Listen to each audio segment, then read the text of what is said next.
Assalamualaikum warahmatullahi wabarakatuh. Saya Rois Surya, MBC NU Ampel Gading. Mohon dukungan untuk kemajuan channel YouTube MBC NU Ampel Gading dengan cara like, share, komen, dan subscribe. Matur nuwun. Assalamualaikum warahmatullahi wabarakatuh.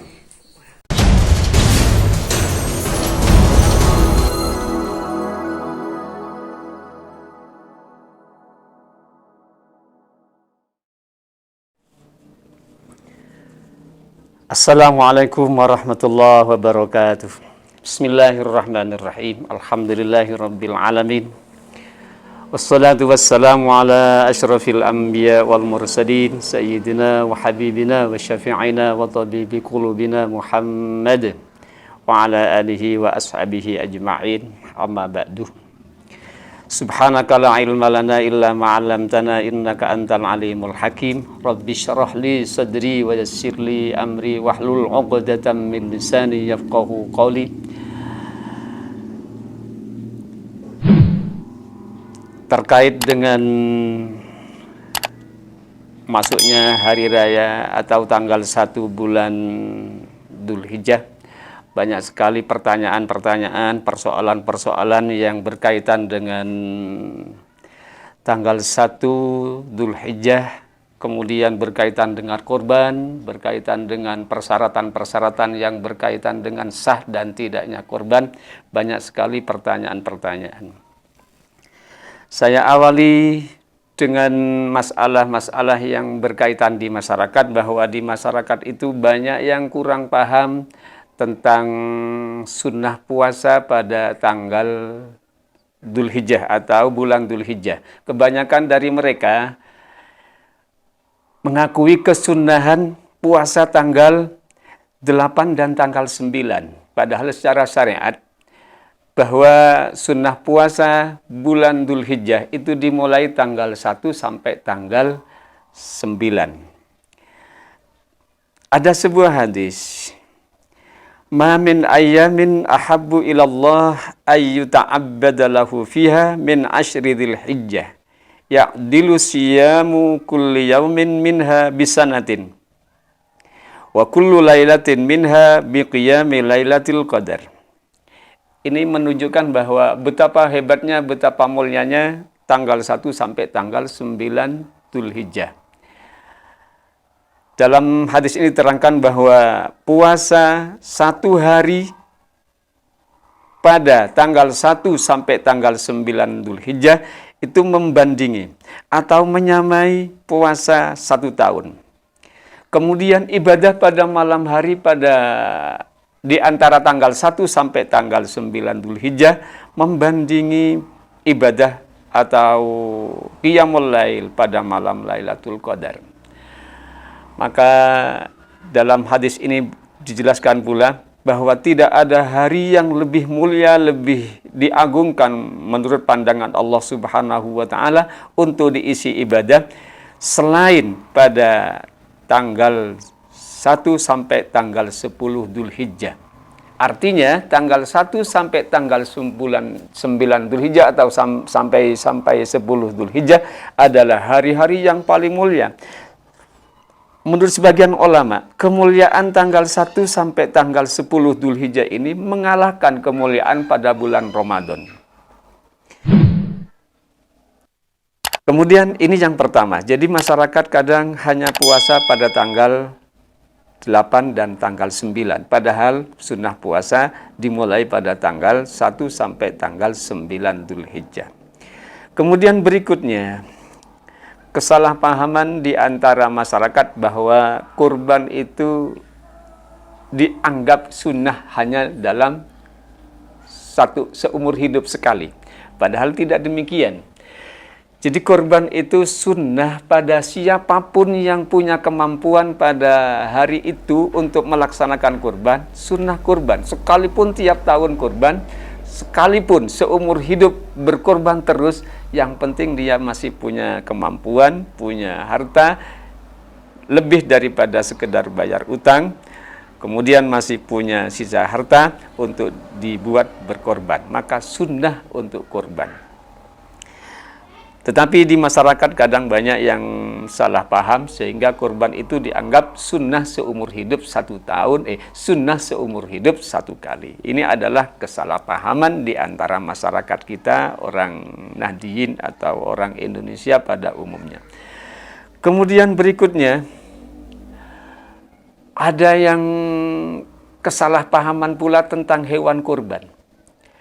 Bahwa hewan kurban itu di masyarakat, ukuran hewan kurban di masyarakat yang diperbolehkan untuk dibuat kurban adalah ukuran poel atau giginya sudah rontok, baik 1 atau 2.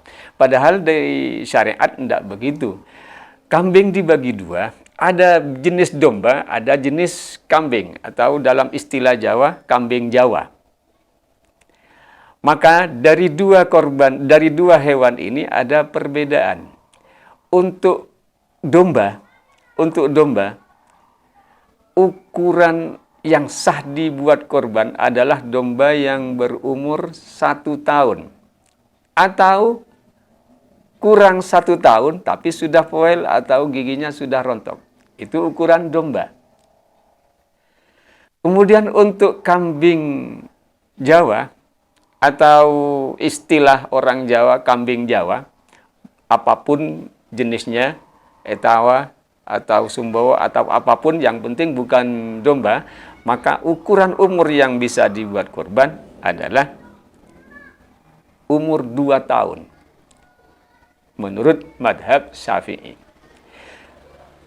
Kemudian yang terjadi di masyarakat, kadang kambing atau ukuran belum 2 tahun sudah dibuat kurban. Padahal kambing Jawa. Nah, maka untuk hal ini menurut Imam Syafi'i tidak diperbolehkan karena kurang umur. Maka bagaimana solusinya? Kambing yang kurang dari 2 tahun supaya sah dibuat kurban. Maka solusinya, andaikan ada orang yang berkorban kambing umurnya kurang 2 tahun, solusinya adalah harus mengikuti madhab lain selain Imam Syafi'i. Kalau selain Imam Syafi'i, kambing yang boleh dibuat kurban adalah kambing yang minimal umurnya 1 tahun. Minimal umurnya 1 tahun. Jadi untuk kambing tidak ada istilah poel atau belum. Yang ada istilah poel dan belum adalah domba. Kalau domba ada istilah poel dan belum. Kalau domba sudah poel atau belum, itu jadi ukuran. Andaikan belum poel, tetapi umurnya 1 tahun, boleh. Atau sudah poel, tetapi umurnya kurang 1 tahun, juga boleh. Jadi ada ukuran poel dan tidak adalah untuk istilah domba. Untuk kambing, tidak ada istilah poel dan belum. Nah, ini di masyarakat kadang salah paham juga. Kemudian ada yang lebih parah lagi, di masyarakat itu berkembang korban wajib. Korban wajib itu ada 2 macam, ada karena korban itu nadar, atau yang kedua karena muayyan. Korban nadar adalah korban yang memang diniati dari sebelumnya. Ada orang memiliki kambing, kemudian kambing itu memang dinadarkan untuk dibuat korban. Maka kambing ini adalah kambing wajib disembelih sebagai korban, tidak boleh dibuat apa-apa. Itu sudah nadar. Atau bentuknya begini. Kalau saya sembuh dari penyakit saya harus berkorban. Maka ini korban wajib. Atau memelihara kambing, kemudian kambingnya memang diniati untuk korban. Itu kambing wajib, karena muayyan. Atau yang lebih banyak terjadi kesalahan di masyarakat. Ketika beli kambing, atau beli hewan untuk korban, sudah diomongkan terlebih dahulu. Buat apa kamu beli kambing? Saya buat korban. Atau ada orang nonton kambing dari pasar, kemudian ditanya, untuk apa kambing itu? Untuk dibuat kurban. Nah, karena jawaban untuk dibuat kurban, maka kambing ini menjadi kambing wajib untuk dibuat kurban. Maka ketika kurban itu jadi wajib, maka tidak boleh dimakan. Seluruhnya harus dibuat sedekah. Jangan ada yang tidak dimakan. Kemudian bagaimana kalau kambing itu supaya jadi korban sunnah? Maka tidak boleh dinadari dan tidak boleh muayyan. Prakteknya begini, ada orang mau berkorban supaya jadi sunnah, tidak jadi wajib, maka dia sembelih sendiri tanpa ngomong kepada siapapun. Dia beleh-beleh sendiri. Atau kalau diwakilkan kepada panitia, maka serahkan saja kepada panitia, tolong sembelihkan kambing saya ini. Tolong sembelihkan kambing saya ini. Niat kurban cukup untuk dirinya sendiri. Cukup untuk dirinya sendiri. Kalau jadi kurban sunnah, maka boleh makan. Boleh makan sampai 1/3. Yang 2/3 dibuat untuk orang lain. Dibuat untuk sedekah. Dan lain sebagainya.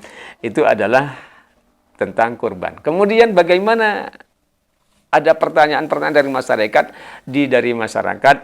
Kadang di masyarakat itu ada orang akikah tapi dilaksanakan pada hari raya kurban. Niatnya akikah tapi disembelih dan dibagikan dagingnya. Maka bagaimana menyikapi ini? Maka seperti tadi bahwa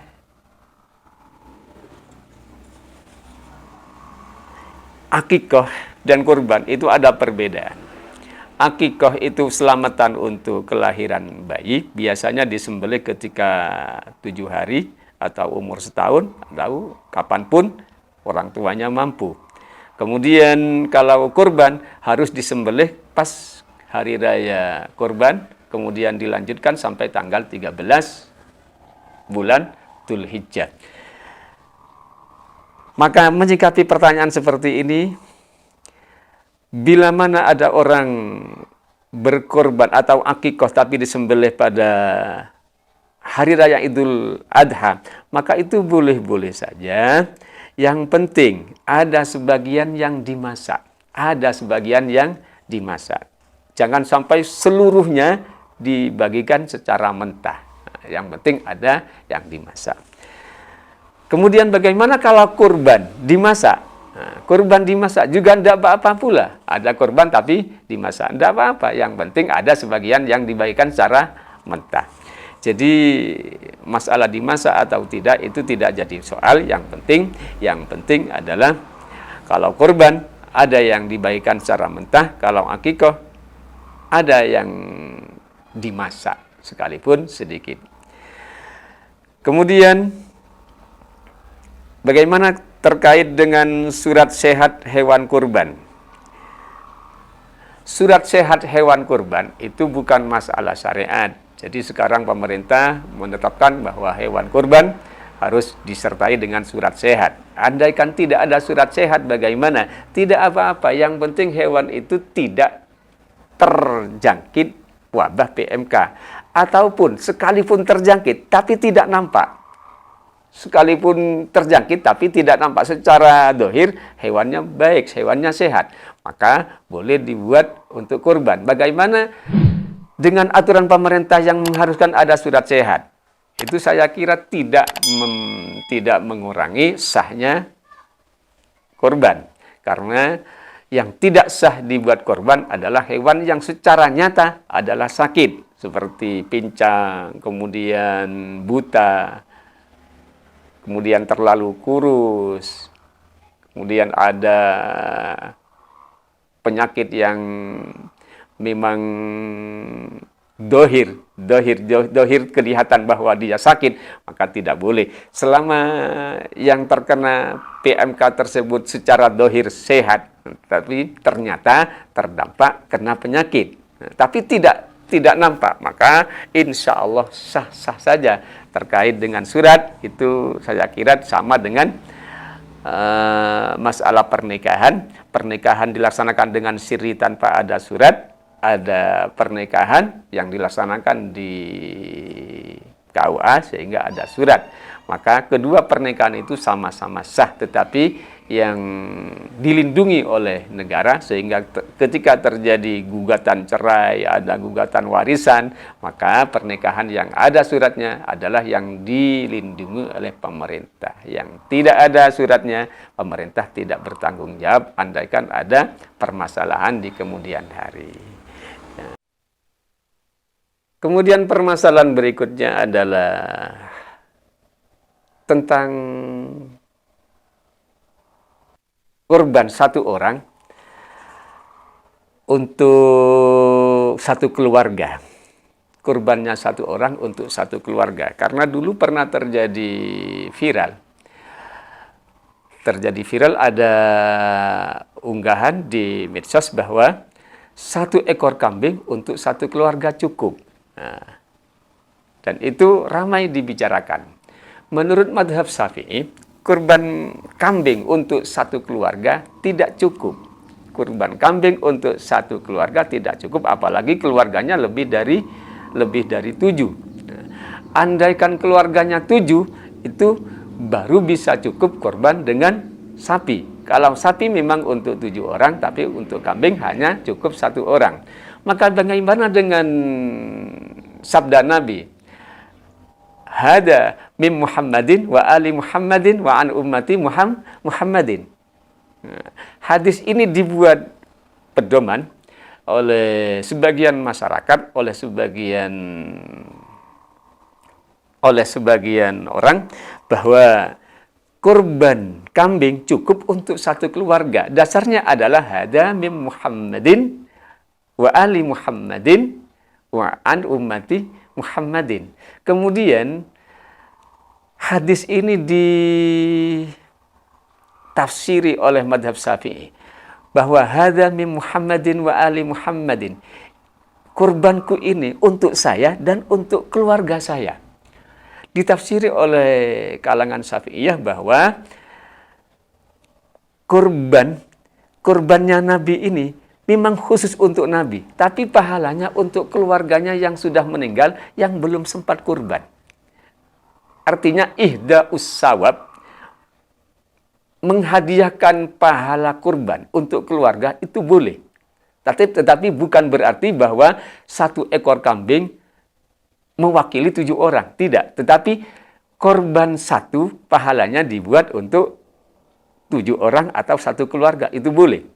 Ada yang berpendapat bahwa satu ekor kambing dalam satu keluarga itu boleh. Artinya cukup 1 orang berkorban, yang lain sudah gugur kesunahan. Karena satu keluarga memang korban itu adalah sunnah kifayah. Bila dalam satu keluarga ada yang berkorban, maka yang lain sudah jatuh kesunahan sudah cukup. Insya Allah seperti itu diantara seputar tentang kurban. Akhirul kalam. Wassalamualaikum warahmatullahi wabarakatuh.